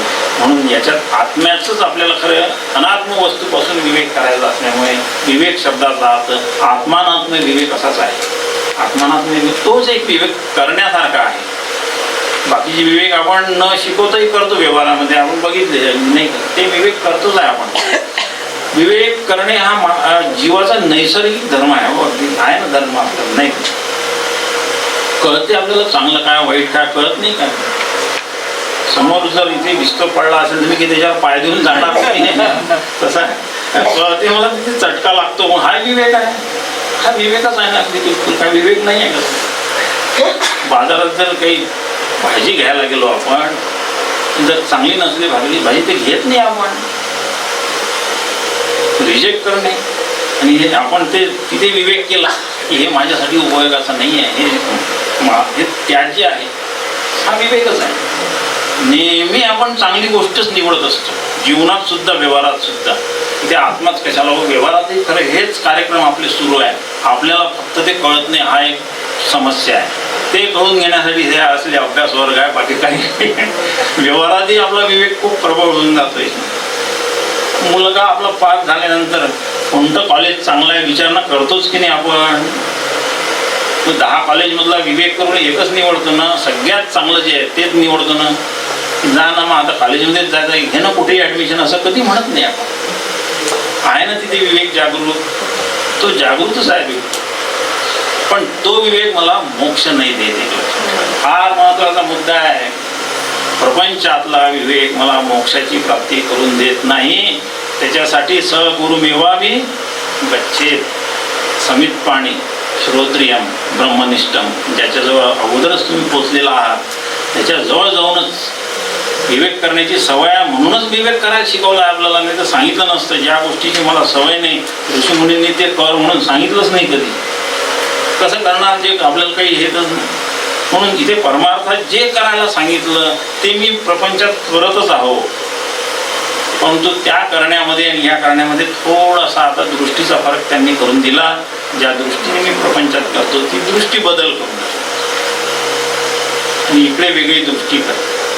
बदल झालेला दृष्टीचा इकडचा विकसित होत होत होत होत होत ईशावासे इदम सर्वम येथपर्यंत ती जाते. यत किंचित जगत्यान जगत बस तिथपर्यंत ती विकसित होऊन तिथपर्यंत जाते. हे सगळं विश्व माझं घर मला वाटायला लागते. हे कुटुंब काय घेऊन बसलो आपण. एका कुटुंबात विवेक करणे हा प्रपंच आणि विश्वाचा पूर्ण विवेक करणे हा परमार्थ आहे. हे विश्वाची माझे घर, चिंता करतो या विश्वाची. विवेक संतांनी केला तो असा केलेला आहे म्हणून ते मोक्षाला गेले. आपण एका कुटुंबाचा विचार करतो म्हणून मोक्षधामाला जातो. मोक्षाला जात नाही, मोक्षधाम जिथे बांधले तिथे आपली रवानगी होते. चित्रदीप पाहूया थोडा वेळ आपल्याकडे. विवेक झाल्यानंतर साहजिकच आहे मला काय गोष्ट स्वीकारायची आहे त्याच्याबद्दल विचार करणं आवश्यक आहे. आणि जेव्हा विवेक करून झालेला आहे महावाक्य विवेकामध्ये आत्मस्वरूप काय आहे ते मला तिथे कळणार आहे. ते झाल्यानंतर दुसरा सहजच मुद्दा उपलब्ध होतो की हे करायचं कसं. आत्मा मला आता कळला असा असा आहे. मला आता आत्मा हस्तगत करावा लागेल ना, नुसतं पळून उपयोग काय. मला श्रीखंड गोड आहे हे कळल्याने पुरे आहे का, जिभेवर ठेवावं लागेल होते. चव कळलीच पाहिजे तेव्हा कुठे मला आनंदाची उपलब्धी आहे. आणि म्हणून मला आता पुढे जे करणं आहे त्याच्यावर जो प्रकाश टाकला गेलेला आहे. प्रकाश हे ज्ञानाचं काम आहे. ज्ञान हे प्रकाश रूप आहे. प्रकाश दीप टाकतो म्हणून पुढचे आता हे दीप प्रकरण सुरू आहे. ते बहुतांश साधन रूप आहे. त्याच्यातले बरेचसे तत्वही त्यामध्ये सांगितले गेलेले आहेत आणि ते साधन रूप आहे. पण त्या अगोदर सगळ्यात माझं ज्याच्याशी रोज अगदी काय म्हणतात संघर्ष चालू असतो. रोज हे विश्व आहे ते तिथे अखंड माझा याच्याशी संघर्ष चालू आहे ना. खूप मी याच्यात धावाढवा करत असतो. ईशकृत द्वैत आणि जीवकृत द्वैत ही याचा कायमचा आहे. ईशकृत द्वैत त्यांनी एकोहम बहुश्याम विचार केला आणि तत्सृष्ट्वा तदेव अनुप्राविशत येथपर्यंत त्यांनी कार्य करून तो शांत बसला, सृष्टी निर्माण करून. पण ह्या जीवाने मात्र त्या ईशकृत द्वैतामध्ये भलतं आणखी काही निर्माण केलं, आपलं साम्राज्य वेगळं त्याने. आणि जागृतीपासून मोक्षापर्यंत जो विचार आहे तो जीवाचा आहे याच्यामध्ये केलेला. तो जीवकृत संसार आहे सगळा. आणि हा सगळा संसार आपण लक्षात ठेवूया या चिदाभासाचा आहे, त्याचा या चैतन्याशी काही संबंध नाही आहे. त्या चैतन्याशी अजिबात नाही. जो चिदाभास बुद्धीमध्ये आहे ना, ज्याला आपण जीव म्हटलेला आहे, बुद्धी कुटस्थ आणि कुटस्थाचं जे प्रतिबिंब पडलं ज्याला चिदाभास म्हणतो, ह्या संघात आला जीव म्हटलेला आहे. त्या चिदाभासाचा हा संसार आहे. ह्या संसार आत्म्याला अजिबात नाही. आणि म्हणून आता हे आणखी स्पष्ट व्हावं, याचं आणखी आनंदामध्ये रूपांतरित व्हावं म्हणून आता काही गोष्टीवर प्रकाश पाडणं आवश्यक आहे. प्रकाश दीप पाडतात म्हणून दीप प्रकरणं आता सुरू झालेली आहेत. त्यातलं पहिलं दीप आहे चित्रदीप. अशा प्रस्तावनेत न जाता आपण एकदम सुरू करून देऊ. सत एव सौम्य इदम अग्रे अशी ही श्रुती खूपदा इथे आपण ऐकली आतापर्यंत. ही आता दृश्य सृष्टी आपल्याला या स्वरूपात इथे जी दिसते आहे ही अशा स्वरूपात येण्याच्या अगोदर अशी नव्हती, असा त्याचा अर्थ आहे. नव्हती. मग काय होतं पूर्वी? सत एव सौम्य इदम अग्रे. फक्त तिथे सत्तत्व नावाचं तत्व होतं. सत्तत्व हे नेहमी सत शब्द म्हटला की तिथे सच्चित आनंद रूप आहे. पुन्हा आता झालेला आहे खूपदा, म्हणून परमात्माच तिथे एकटा होता, त्याच्याशिवाय इथे काहीही नव्हतं. ही सृष्टी त्यावेळेस निर्माण झाली नव्हती. आज जी मला दिसते आहे ती झालेली नाही. पण आता तुम्हाला खूप अनुभवाला येते आहे या सृष्टीचा. मला सतत अखंड त्याचाच अनुभव आहे. हो, संपर्क तिथे प्लग तिकडे लावून ठेवलेला आहे त्याच्याशी नेहमी. तिकडचेच अनुभव सुरू आहे. इकडे लावलाच नाही अजून आपण आपला तो इकडचा काढून इकडे लावलेलाच नाही आहे. इकडे लावल्यामुळे झालं तिचे विचारायचे गुणधर्म सुरू झाले. परवा सांगितले तिचे गुणधर्म. तिच्या जो विकण्यासारख्या तीनच गोष्टी आहेत. ती असंच जड आणि दुःखरूप असल्यामुळे ती हे तीन पदार्थ विकते सगळ्यांना. आणि आपण ते घेतो तिच्याकडनं विकत. माहीत आहे आपल्या फायद्याची नाही तरी घेतो. हे आपलं अज्ञान आहे. हे मोठं अज्ञान आहे सगळं. खूप विषय झाला तो. आता त्याच्यात आपण ह्याच्यात जाऊ नये. पण हे जी सृष्टी जी निर्माण झाली आहे, छांदोग्य उपनिषदामध्ये सांगितल्याप्रमाणे ही सृष्टी अशी नव्हती. पूर्वी सत नावाचं तत्व एक होतं. त्यातून ज्या अर्थी ही सृष्टी अशी झाली त्या अर्थी तिथे काहीतरी घडामोडी झाल्या असल्या पाहिजे. त्या निर्माणच तिथे करणारी काहीतरी यंत्रणा उपलब्ध असली पाहिजे ना तिथे, नाही का? तो ब्रह्मवस्तू असंग आहे, निर्विकार आहे, सच्चित आनंद रूप आहे, अज अमर अव्यय वगैरे वगैरे अवनी जेवढे जेवढे काही निषेधात्मक आहे ते सगळे लावून आपण त्याचं वर्णन ऐकलेलं आहे आतापर्यंत. ती तशी आहे आणि ही सृष्टी अशी आहे. केली कोणी निर्माण? असाच प्रश्न उद्भवेल तो. आणि जीव याच्याशीच संबंध ठेवून आहे म्हणून याचं वर्णन करणं भाग पडलेलं. याच्यावर प्रकाश टाकणं याच्यासाठी भाग आहे. ज्याच्याशी रात्रंदिवस आपल्याला हे करायचं आहे, व्यवहार करायचे, त्याच्याबद्दल आपण जाणतो. ज्या घरात राहायला जायचं आहे त्याची किती चौकशी करतो. कोणत्या एरियामध्ये आहे, चांगलं आहे की नाही, गळत नाही की नाही, थंडी वाजते का तिथे, खिडक्या आहेत की नाही, दारं आहेत की नाही, वगैरे वगैरे सगळी चौकशी करतो तिथे राहायला जाण्याच्या अगोदर. तशीच आहे ही जे आहे या विश्वाची चौकशी करून तुमच्यासमोर मांडून ठेवलेलं आहे. विश्व निर्माण झालं हे आपण जेव्हा गृहीत धरतो, अध्यारोप पाहतो, झाला अध्यारोप. आता पुन्हा त्याच्या तपशिलात जाऊन आपण विश्व हे निर्माण झालं, त्यात घडामोडी निश्चित झालेल्या आहे. आता ते कसं निर्माण झालं हे समजून सांगणं आपल्याला चालू आहे. आणि ते एक अध्यारोप उभं करून सगळ्यात शेवटी हे समजून सांगतील की हे झालंच नाही म्हणून. सगळ्यात शेवटी हा सिद्धांत बाहेर काढायचा त्यांना. मग कशाला हे सांगून राहिले अगोदरपासून? आपण तिथे गुंतून पडलो आहे ना. सांगण्याचा उद्देश आहे. माझा मुलगा ज्या मैदानात खेळून राहिलेला आहे ते मैदान काही फारसं हे नाही. तिथे गड्डे आहेत, काटे आहेत, कुटे आहेत. मला पोराला ओरडून सांगतात ये घरी इकडे, तिथे जास्त खेळू नको, काटा पायात जाईल, तिथे गड्ड्या पडशील, हातपाय मोडशील आहे ना. असं हे अगदी सृष्टी निर्माण झाली, पण ही अशी आपण निर्माण झाली हे सांगण्याचा आमचा उद्देश नाही, अगदी स्पष्ट बजावून सांगतो. सृष्टी निर्मितीची प्रक्रिया सांगण्याचा वेदांचा उद्देश नाही, परंतु आपल्यासारख्या अज्ञानी जीवाला जो याच्यातच खेळण्यात गुंतून पडलेला आहे त्याचं तिथून त्याला बाहेरून आणायचं आणि थोडेसे काही सांगायचं त्याला, तू जे खेळण्याशी खेळत आहे ना ते ठीक आहे रे, खेळणं ठीक आहे, पण ते काही बरोबर नाही बोलत, त्याच्यापेक्षा मी तुला चांगलं खेळणं दाखवतो. याच्यापेक्षा चांगलं खेळणं महावाक्य विवेकात येणार आहे बिलकुल आपल्यासाठी सगळ्यांसाठी. ते कळणार आहे त्या दिवशी बिलकुल. आणि मग ते खेळणं मी एकदा पाहिल्यानंतर ही सृष्टी कशाला एवढी निर्माण केली परमेश्वरांनी, तुझा खेळ झाला ना आमचा जीव गेला असं तुकाराम महाराज म्हणतात शेवटी. कशाला प्रभू हा खेळ दुनियेचा कशाला सांग केला असेल, तुकडोजींचं पद आहे ते भगवंताला असंच म्हणतात.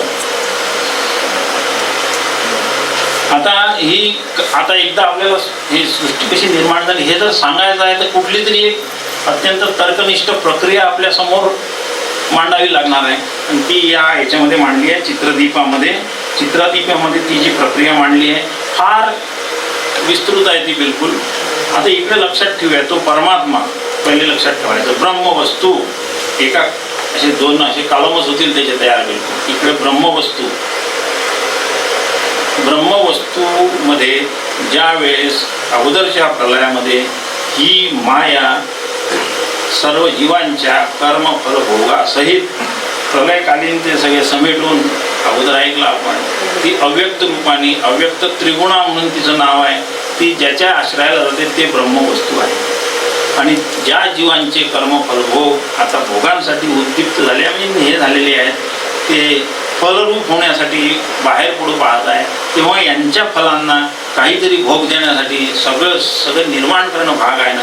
म्हणून त्या ब्रह्मामध्ये एक विशिष्ट हालचाल जी निर्माण झाली ती मायाशक्तीचा स्वीकार करून झाली. हे आपण आता ऐकलं, थोड्या वेळ ऐकलं नाही हे बिलकुल. म्हणून तिकडे ब्रह्म, त्या ब्रह्माने मायेचं, थोडक्यात मी प्रक्रिया घेतोय आता, त्या ब्रह्माने मायेचा स्वीकार केला आणि तिथे शुद्ध सत्व प्रधान एक तत्व निर्माण केलं ज्याला ईश्वर म्हणतात. मायेचं शुद्ध सत्वरूप जे आहे ते ईश्वर आहे. सत्वगुणाचं नेहमी एकच कार्य आहे. काय कार्य आहे? सत्वात संजायते ज्ञानम, ज्ञान करून देणे. म्हणून तो ईश्वर या सर्वज्ञ सर्वविद झाला, तो सगळं जाणतो. त्याच्या राज्यात कुठे कुठे काय आहे सगळं जाणतो तो बिलकुल. सगळं वर्गात कोण मुलगा फळ्या करतो, कोण नाही करत, कोण अभ्यास करतो, कोण कसं आहे, शिक्षक जसे जाणतात तसा हा शिक्षक आहे ना या सगळ्या ब्रह्मांडामध्ये सगळं जाणतो. पूर्ण ईश्वर जाणून आहे. अगदी मुंगीचं मनोगत तिथून ब्रह्मदेवाचं मनोगत काय आहे सगळं तो जाणून आहे. म्हणून त्याला सर्वज्ञ, विशेष जाणून आहे म्हणून सर्वविद. यस सर्वज्ञ सर्वविद यस्य ज्ञानमयन तपा, त्याचं ज्ञानरूपी तपाचा परिणाम आहे की तो सर्वज्ञ होऊन पडला. मुंडक उपनिषद सांगते आपल्याला. आणि त्या अशा या ईश्वराने पुढे ही सृष्टी निर्माण केली. ईश्वराने जी सृष्टी निर्माण केली त्याच्यामध्ये एक क्रम आहे विशेष हे करून दिलेला. ईश्वर झाल्यानंतर मग हा ईश्वर शुद्ध सत्वप्रधान जो आहे, या शुद्ध सत्वप्रधानमध्ये हे जीव जे आहेत हे कुठे आहेत? मग आता हे जीव तर आहेतच, त्याच्याशिवाय कुठे जाणार आहेत दुसरीकडे भोग घेण्यासाठी. पण जीव मात्र शुद्ध सत्वप्रधान नाही आहे, ते आहे ईश्वराच्या साम्राज्यामध्ये. म्हणून ईश्वर स्वतःच त्या आपल्या अंशामध्ये हे जे जीव जे आहे त्याच्यात आपला अंश ठेवून त्या जीवाला त्यांनी निर्माण केलं. ईश्वराचे अंश व्हावं. पण आपल्यात एकच फक्त हा दोष आहे की त्याच्यामध्ये शुद्ध सत्व आहे आणि मी जीव असल्यामुळे माझ्यामध्ये मलिन सत्व झालो. जीवाचे मागच्या जन्माचे पापपुण्यात्मक जे काही फलं जे आहे ते तिथे विद्यमान आहे, म्हणून ते त्यांनी मलिन झालेले आहेत. मलिन झाले पण ईश्वराच्या अंगभूतच सगळं झालं, त्याचेच अंश. ईश्वर अंश जीव अविनाशी चेतन अमल सहज सुखराशी. व्याख्या केलेल्या तुलसीदासांनी सुंदर व्याख्या केलेली आहे ईश्वराची. भगवद्गीता सांगते ममई वंशो जीव लोके, आपण त्याचेच अंश आहोत. फक्त आपल्यात आणि त्याच्यात एवढाच फरक लक्षात ठेवायचा, एवढाच फरक की तो शुद्ध सत्व आहे. आपल्यामध्ये रजन तम आले आणि यांनी सगळ्या गोंधळ घातला. तो शुद्ध सत्व आहे, सगळं ज्ञानरूप आहे. आणि ज्यांनी मायेला आपल्या स्वाधीन ठेवलं, आपण मात्र उलट झालं. ते या रजतमाने आपली शक्ती कमी केली आणि आपण मायेच्या स्वाधीन झालो. आपण मायेच्या स्वाधीन झालो हे समजून सांगायचं आहे आपल्याला.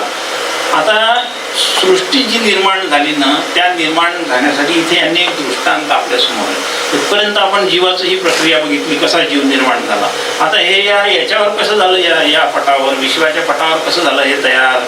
म्हणून विश्वाच्या पटावर ज्यावेळेस तयार झालं, त्याची एक प्रक्रिया या चित्रदीपामध्ये वस्त्राचा दृष्टांत देऊन यांनी आपल्याला समजून सांगितलेली आहे. आणि तो दृष्टांत आपण पाहू इथे, थोडक्यामध्येच पाहू अगदी बिलकुल. आणि आपल्याला लक्षात येऊन जाईल की हा दृष्टांत कसा आहे. बिलकुल एक चांगलं स्वच्छ वस्त्र आहे, ते घेतलेलं धुतलेलं वस्त्र आहे, धौत.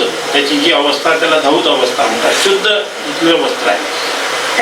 त्या वस्त्रावर ही सृष्टी निर्माण करायची आहे. म्हणजे दृष्टांत आहे बरं का, लक्षात ठेवायचं. तो वस्त्र जो आहे त्या या सगळ्या सृष्टीचं अधिष्ठान रूप आहे.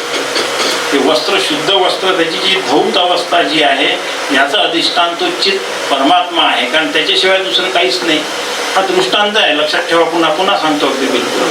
म्हणून हे जे वस्त्र आहे, याची शुद्ध जी अवस्था आहे ना, त्यामध्ये या परमेश्वराचं चित्त म्हणजे चैतन्य जो धर्म आहे, तो त्याच्याशी तुलना केलेली आहे. तुलना लक्षात ठेवू आपण, म्हणजे लक्षात येऊन जाईल. मग आता सृष्टी निर्माण झाली. सृष्टी खूप विविध आहे आणि ती चित्राच्या रंगाने आपल्याला इथे त्यांनी दाखवलेली आहे. म्हणून आता त्यावर चित्र रंगवणार आहे सृष्टीचं. म्हणून काय आहे की चित्र काढण्यासाठी तो जे वस्त्र जे आहे ते जरा चांगलं घट्ट पाहिजे की नाही, म्हणून त्याला खळ दिला आणि ते चांगलं हे केलेलं आहे व्यवस्थित, ज्याच्यावर चित्र काढण्याला ते योग्य होईल असं. म्हणून तिथे केली ती त्याची दुसरी घट्टीत अवस्था म्हटल्या गेलेली आहे. आणि ही जी घट्टीत अवस्था झाली, तिकडे ते ब्रह्म जे त्याचं अधिष्ठान आहे, तिथे अधिष्ठानामध्ये त्यांनी आपला तो मायेचं तिकडे स्वीकार केलं आणि तिथे त्याची जी अवस्था झाली, तो अंतर्यामी ईश्वर शब्द जो झाला तो तिथे निर्माण झाला. दुसरी घट्टीत अवस्था बरोबर ईश्वर तिकडे अंतर्यामी म्हटलाय, त्याला अंतर्यामी म्हणतात. आपल्या सगळ्याच्या अंतःकरणात तो काय हृद्देशेर्जुन तिष्ठती भ्रामयन सर्वभूतानी यंत्रारूढानी मायया. ईश्वर सर्वभूतानां आहे, त्यामध्ये जायची ही त्याची दुसरी अवस्था झाली. आता रंग काढायला सुरुवात करायची, हो विश्वाची निर्मिती करायची आणि त्याला रंगवलं. आता काय झाले, पंचमहाभूत निर्माण झाले. आपण आताच बघितलं, जीव निर्माण झाले, त्यांचे सूक्ष्म देह झाले, सूक्ष्म देह निर्माण झाले, स्थूल देह निर्माण झाले. हे सगळी जी आहे ही आता रंगाने रंगवलेली असल्यामुळे ती लांछित अवस्था झाली वस्त्राची. लांछित अवस्था वस्त्राची झाली. वस्त्राचा दृष्टांत आपल्या डोळ्यासमोर आहे. आणि ह्या सगळ्या तो ईश्वर तिकडे दुसऱ्या याचा आहे, स्वच्छ म्हणजे खळ घालून केलेला आहे तो ईश्वर. पण आता ही लांछित अवस्था जी आहे तिथे तो मात्र इकडे त्याची अवस्था जी झालेली आहे, तो आपल्या सगळ्या जीवांची जी सूक्ष्म देह जी आहे ना, त्याचा तिथे तो अभिमानी शब्द आहे त्याचा तो अभिमानी ते रूप धारण करून तो झाला. त्याला सूत्रात्मा असं म्हणतात, त्याला सूत्रात्मा म्हणतात. म्हणून इकडे जे रंग काढून जे सृष्टीचे पूर्ण पंचमहाभूताची सृष्टी जी निर्माण केली, या याच्या कपड्यावर जो रंग भरलेला आहे तो तिकडे त्या ईश्वराची ही सूत्रात्मा म्हणून सगळ्या सूक्ष्म देहाचा अभिमानी म्हणून तो तिथे झाला. आणि मग तिकडे काय झालं, पुढे सगळं चित्र आता पूर्ण होऊन झालं. अगदी त्याची ती रंजित फार सुंदर दिसते सृष्टी, रंजनवारी अवस्था आहे. आणि इकडे मात्र हा ईश्वर जो आहे तो हे विराट रूप धारण करून आहे सृष्टी निर्माण झाली. हा दृष्टांतच आहे, फक्त लक्षात ठेवायचा. आणि थोडासा वाजून घ्या, आपल्याला एवढा वेळ नाही त्याच्या सूक्ष्म बारकाव्यामध्ये जाण्यासाठी. असा निर्माण झाला. थोडक्यात काय आहे की ईश्वराच्या सृष्टी निर्मितीपर्यंतचा हा विराट रूप धारण करेपर्यंत जे जे टप्पे आहेत ते इकडे वस्त्रावरील एका दृष्टांताने समजून सांगितले आहे. धुतलेलं वस्त्र, त्याला खळ घातला, त्यावर रंग चढवला आणि सुंदर असं मोहिक एक चित्र हे विराट स्वरूपाने आता तयार झालेलं आहे. असं हे चित्र झालं. हे अत्यंत मोहित आहे, म्हणजे मोहित करणारं आहे नाही सृष्टी मोहित करणारी. इथेच बाहेर थोडंसं जाऊन पाहिजे मोहित होतं आपण. सगळे हे देखावे खूप मोहित करतात. जीवाला मोहितच, मायनी मोहित करून ठेवलं. विषय अगोदर झालेला आहे प्रवचनामध्ये. आपण सगळे मोहित जाऊन झाले. म्हणून तर आपल्याला विवेक येत नाही. आपण परवा बघितलं जी मोहित दशा असते तिथे पहिला बळी विवेकाचा जातो. मोहित दशेमध्ये पहिला बळी विवेकाचा जातो, जो अर्जुनाचाही गेला आणि म्हणून तो क्षत्रिय असूनही भिक्षा मागायला तयार झाला. मुद्दा आपण चर्चा केलेली आहे. अशी ही मोहित दशा झालेली आणि आता ही सृष्टी पूर्ण तयार झाली. परंतु ही सृष्टी जी आहे ही एक नुसती दृष्टांताच्या द्वारे आपण समजून घेतलेली आहे. आता ही जी सृष्टी निर्माण झाली ही भासमान रूप आहे, तो ही भासते आहे आपल्याला. आता आपण बघितलं हे सगळं मिथ्या दर्शन, हे सगळं मिथ्या दर्शन आहे आणि भासून राहिली आहे नुसती. जेव्हा तिचं परीक्षण करायला जावं ना काहीच दिसत नाही भेटत. विचारांनी या सृष्टी जर विश्लेषण करायला गेलो तर मग काय म्हणावं लागते, न रूपमस्य तथोपलभ्यते न अंतो न चादीर्ण च संप्रतिष्ठा. भगवद्गीतेने त्याचं तसं सांगितलं. तिला तिच्या रूपाचा निश्चय करायला गेलो, अहो ती मायाच आहे. मायेने ते सगळं जीवाला मोहित करण्यासाठी आणि भोग देण्यासाठी हे सगळं चित्र एवढं मोठं रंगवून ठेवलेलं आहे. हे चित्र जे रंगवून ठेवलेलं आहे त्या मायेला याच्या संबंधी आपण जेव्हा विचार करायला जातो तेव्हा विचाराच्या ऐरणीवर ती विचाराची नामनस आहे. माऊली म्हणते ती विचाराचं नाव, विचाराने तिचा अंत होणार आहे, कारण अविचाराने आपण ती निर्माण केलेली आहे. अविचार म्हणजे अज्ञान, अज्ञानाने ती निर्मिती झालेली आहे. ती सृष्टी मिथ्या यासाठी म्हटलं कारण ती अखंड परिवर्तनशील आहे. तुम्ही त्याला ब्रह्म म्हणता येत नाही. अगोदर थोडा विषय झालेला, थोडंसं आठवून बघा तुम्ही. याला ब्रह्म म्हटलं असतं पण याला काही एवढी इतकी परिवर्तनशील आहे, सतत क्षणभरही तिचं रूप थांबत नाही. न रूपमस्य तथोपलभ्यते. तिचं रूप पाहायला जावं ना तर पाहायला जाण्यासाठी जो क्षण येतो ना त्या क्षणात तिच्यात कितीतरी बदल होऊन गेलेले असतात. म्हणून तिचं नेमकं स्वरूप ठरवता येत नाही. म्हणून ती नेमकी काय, जी गोष्ट नेमकी ठरवता येत नाही ती सत्य कशी असू शकेल. सत्य वस्तूचं रूप कधी बदलत नाही, त्याचं स्वरूपही बदलत नाही, काहीही बदलत नाही. कितीदाही सत्य वस्तूला तपासून पहा ती जशीच्या तशीच असते. तिच्यात बदल अजिबात होत नाही, तिच्यात विकार निर्माण होत नाही, तिच्यामध्ये कुठले आकारही निर्माण होत नाही. काहीने जशीच्या तशी आपल्या वैभवात असते आणि जशीच्या तशी नेहमी सतत बदलत आहे, जे नेहमी सतत बदलते. पण याचे अनुभव थोडे येत राहतात आपल्याला. ज्यावेळेस जशी आहे तशी दिसते.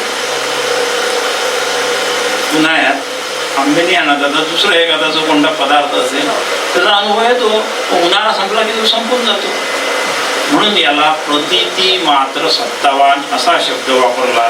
जे प्रतीती मात्र सत्तावान ते सगळं मिथ्या, ते सगळं भासमान, याचं अधिष्ठान मात्र सत्य आहे. एवढं लक्षात ठेवा, कारण त्याच्या अधिष्ठानावरच हे सगळं चित्र रंगवलेलं आहे. तो एक सत्य आहे. इथे जे काही थोडंफार सत्यत्व भासत असेल तर ते तिने खालच्या अधिष्ठानाकडून उसणं घेतलेलं आहे आणि आपणच सत्य असं भासवते आहे. ती मोठी हे आहे नाही का. संतांनी या मायाला की शिव्या दिलेल्या, खूपच शिव्या दिल्या. ते संतांनी दिल्या बरं का, ते देऊ शकत, आपण नाही द्यायचं. अजून तिच्यापासून सुटलो नाही ना. ज्या चोराच्या तावडीतून सुटलो नाही त्याला शिव्या दिल्या तर तो जीव गेला आपला.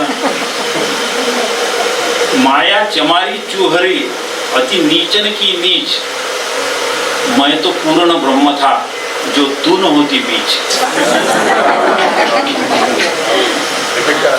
संतांनी दिले. माया चमारी चुहरी, तू सांभाळणे अति नीचन की नीच, तू खूपच नीच आहे. कारण मैं तो पूर्ण ब्रह्म था जो तू न होती बीच. तू जर मध्ये नसती ना तर तू कशाला आली. शिव्या देऊन दिल्या. ज्यांचा अधिकार आहे त्यांनी दिल्या. आपण तिच्यापासून सुटका करून घेईपर्यंत तिला गोंजारत तिच्यापासून सुटका करून घेऊया, असं हे मायेजवळ थोडक्यात लक्षात घ्यायचं. हे सगळं एवढं ब्रह्मांड निर्माण झालं, त्या सगळ्या ब्रह्मांडामध्ये कुठलंच तत्व विद्यमान नाही. तत्वाचं परीक्षण करून जावं म्हणता तर ते तत्व तिथे काही सापडत नाही. फक्त ती प्रतीती मात्र सत्तावान. जेवढा वेळ दिसते तेवढा वेळ नाही दिसलेली प्रतीती संपली. प्रतीती मात्र सत्तावान वस्तूला मिथ्या म्हणतात. ही शास्त्रीय भाषा आहे.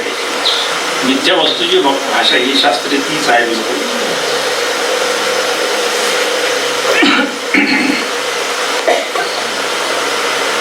आता 2 मिनिटं आले. एक विषय घेऊन आपण संपूया.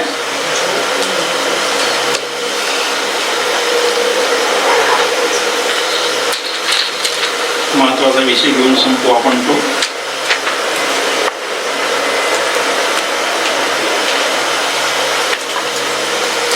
आपल्या प्रारब्धाच्या रेट्यामुळे म्हणजे आपल्या पूर्वजन्मकृत जे काही आहे, पूर्वजन्मकृतम दैव मित्यविधी, त्याला दैवच म्हणतात. पूर्वजन्मकृतम कर्म दैव मित्यविधी येते. जे आज मला भोगायला आलेलं आहे ते प्रारब्ध, हे आपलं पूर्वजन्मात केलेलं आहे केव्हा तरी, आणि याचा रेटा फार आहे बिलकुल. आता म्हणून स्वामींनी आपल्याला थोडीशी यामध्ये एक सूचना देऊन ठेवली की ह्याचा रेटा खूप असल्यामुळे आणि ह्या मायेच्या याच्यामध्ये तुम्हाला भोग सगळे मिळत असल्यामुळे अगदी, आणि ही सतत बदलत असल्यामुळे आपल्याला इथे कुठे समाधान मिळू शकत नाही. अजिबात आपण पहिल्या दिवशी इथे समाधानच नाही. प्रपंचामध्ये काहीही करा समाधान नाही आहे. समाधान शब्द वापरतो बरं का, थोडंफार क्षणिक सुख आहे तिथे, तो सुखाभास आहे खरं, म्हणजे तिथे सुखही नाही आहे खरं. सुख नाही कुठे, खूपच छान उभी आहेत सुख नाही कुठे आली या संसार, वाया हा वगैरे होऊ नका. दुःख बांधवडी आहे हा संसार, सुखाचा विचार नाही कुठे. माऊली म्हणते सुख लेवणी दुःखाची अंगी सळीत जगाते. इथे सुख आहे ना ते आपल्याला छळण्यासाठीच निर्माण झालेलं आहे. मुद्दा लक्षात ठेवूया आपण. इथे आपण हे असं दुःख भोगत असताना प्रारब्धाच्या रेट्याने त्याच्या संपर्कात आपल्याला राहावं लागतं. म्हणून त्यासाठी हा सगळा विवेक करून या ब्रह्माभ्यास आपण वाढवावा, तिचं परीक्षण करत राहावं, तिचं मिथ्यात्व आपल्या अंतःकरणात निश्चित करून घ्यावं. तिचं एकच हे आहे की तिच्या संबंधी विचार करायला गेला की ती पळून जाते. बस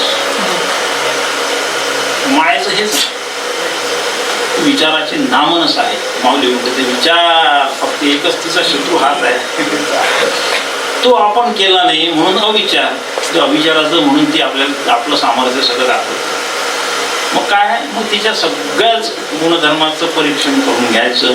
अद्वैताचा रेटा तिच्यापेक्षा जास्त होईल इतका आपला अभ्यास दृढ करायचा.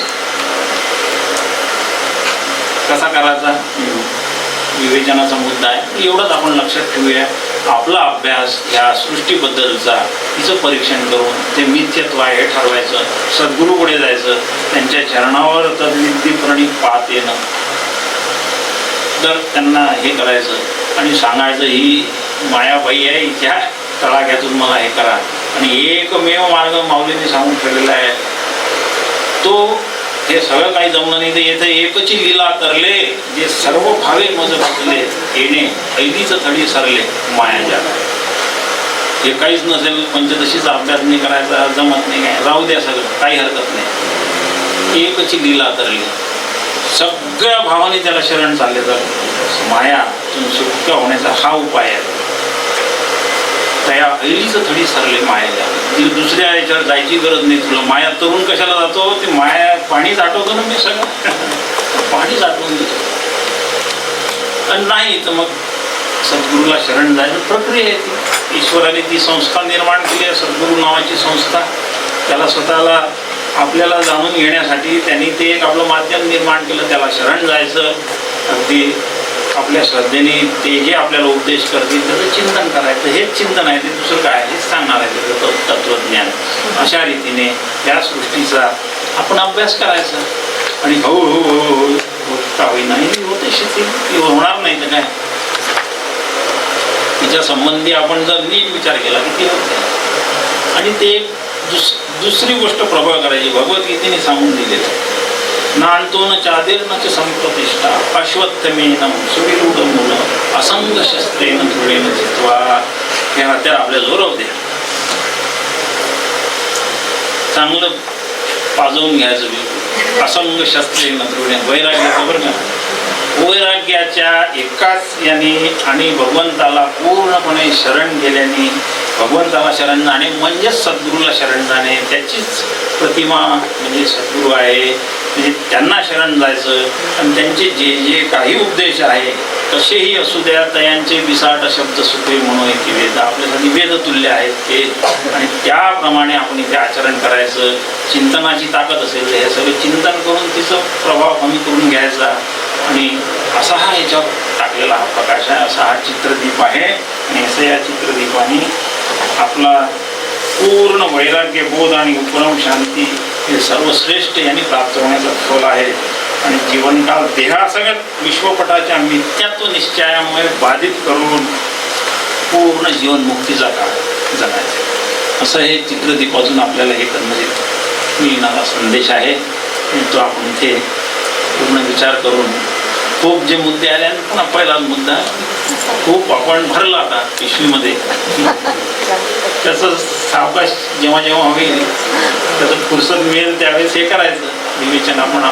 आणि होते बरं का, खूप सद्गुरूच्या चरणाशी श्रद्धा प्रबळ असेल ना, आणि पंचदशी मधला एक एक शब्द प्रासादिक आहे हे लक्षात ठेवायचं. ते शंकराचार्याच्या पदावर बसणारे खूप मोठे साक्षात्कारी पुरुष होऊन गेले ज्यांनी हे लिहिलं आहे. एक श्लोक एकदा वाचला तर कळणार नाही हे आपण समजू शकतो, पण हे निश्चित श्रद्धा जर आपण प्रबळ केली की 10 वेळा वाचल्यानंतर कळेल ना, तर निश्चित कळेल. का कळणार? तो माझ्या आतमध्ये सगळं कळणारा बसलेला आहे, ज्याला सगळं कळते तो बसलेला आहे आतमध्ये, तो निश्चित कळून देईल. ही श्रद्धा इकडून प्रबळ करून घ्यायची, निश्चित कळेल बिलकुल आपल्या सगळ्यांना, निश्चित याची प्राप्ती हो अशी आचार्यद्वय आणि आपले ग्रंथकर्ते यांच्या चरणी विनंती करतो. आणि वाणीला विराम देतो. कुंडलीक वरदा हरे विठ्ठल श्री ज्ञानदेव सद्गुरुनाथ महाराज की जय. जय जय रघुवीर समर्थ.